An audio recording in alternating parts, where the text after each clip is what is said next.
So you want to be an artist, but you don't know where to start. Well, you showed up to the right place. A video to improve my art? How exciting. Remember who we're dealing with though. They're not businessmen or economists. You know, people of logic. We're dealing with artists, so they got feelings and shit. How is that supposed to improve my art? Hello and welcome to the video. Today I'll be covering a video made by Fox Goodman. For people who don't know, Fox Goodman is a YouTuber who does animations on his interests. Now I don't personally watch his videos, but his artist's advice video caught my eye. I watched it and let me just say, it wasn't useful. Now let's get down to the video itself. Because I know a thing or two about art and what you need to know to call yourself an artist. First off, you have to ask yourself, why do you want to be an artist? People usually want to become artists either as a hobby or a job. Why do you want to pick up the brush, Picasso? Because art is cool as f. I can agree with that. Art is very interesting and fun to do, even when it drains away your life.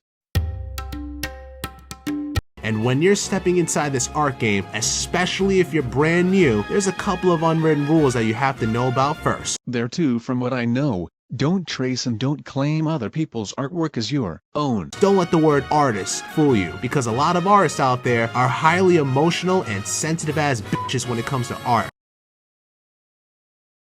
Yeah, you know, I'm getting out of here. Which brings me to the first thing that you have to know about in this art game, and it's colors. The colors you use are the colors you chose, because you like them, right? But you have some childish motherfuckers out there that they think they can own the color blue. At this part, this is when the video started going downhill. The thing you mention is a petty thing small amount of people do. How are new artists supposed to know how to start drawing? You can't use the color blue. If I'm using the color blue, you can't use it because I'm using the color blue. That's from my color palette, so you can't use it. I don't own colors, but you know what you're doing, so no using that shade of blue, okay? It's mine. Who's the dork? Childish shit, right? But it's one of the unwritten rules that you have to know when it comes to using color. Goodman, I don't think new artists can learn from this. You're not giving any starting points.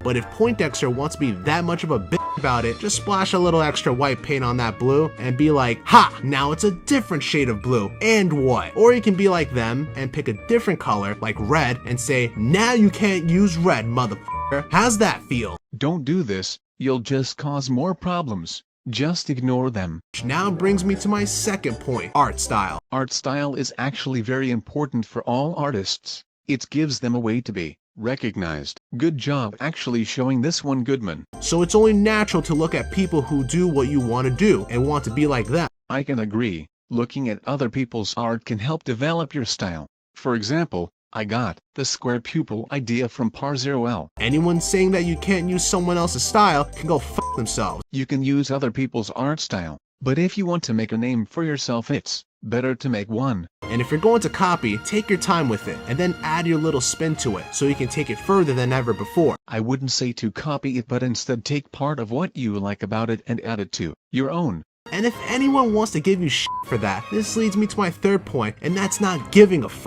Anyone who plans on calling themselves an artist has to remember that you're going to get criticism for your artwork. Positive or negative, it doesn't really matter. As an artist especially, it does matter. Most criticism are constructed and should be used to help improve your artwork. Without criticism, it'll take longer for you to improve your art. And if you're not going to give a f, should you really trace? No, you shouldn't. Tracing doesn't teach you the process of actually making the art.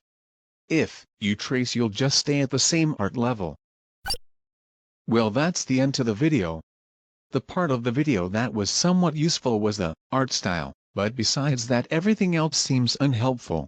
That's all I wanted to say, and I hope you have a wonderful day.